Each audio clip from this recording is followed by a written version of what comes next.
Sectarianism, bigotry, and its horrible descendant fanaticism have long possessed this beautiful earth. They have filled the earth with violence, drenched it often and often with human blood, destroyed civilizations, and sent whole nations to despair.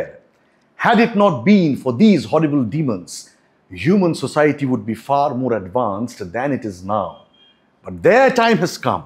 মানে আমার বাবা একটা কথা বলতেন জানো দাদা, যে ভালো শিল্পী হতে গেলে না ভালো মানুষ হওয়াটা খুব দরকার।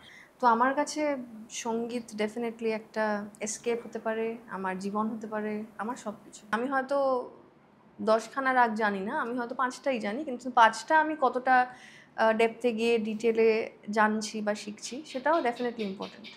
বাহ, ওই ঠিক ঠিক বলছে।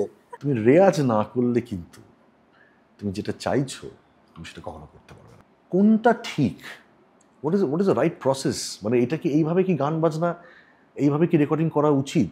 টাইম দিতেই হবে, music demands time, full stop. অনেকে অনেক কথা বলবে, শুধু এটুকু মনে রাখবি এই দুনিয়ায় যা সঙ্গীত আছে সব ওই সা থেকে সায়ের মধ্যে 7টা স্বরেই সীমাবদ্ধ। যেটাই মন দিয়ে করবি, যেটাই 100% দিয়ে করবি, সেটাই তোর কাছে 100% নোট কিয়া যায়। কি পয়েন্ট। আমার মনে হয় না যে কাজটা তুমি খুব ভালোবাসা থেকে স্বতঃস্ফূর্তভাবে করো সেই কাজ কোনোদিন কষ্ট দিতে পারে না, এটা আমার মনে হয়। জিও মেলা হাত।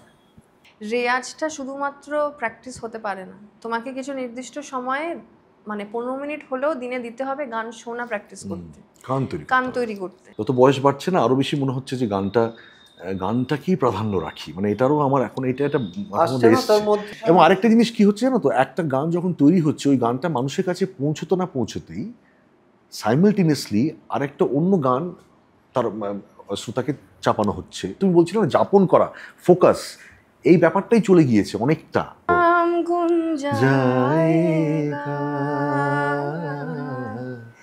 চেহারা ये बदल जाएगा,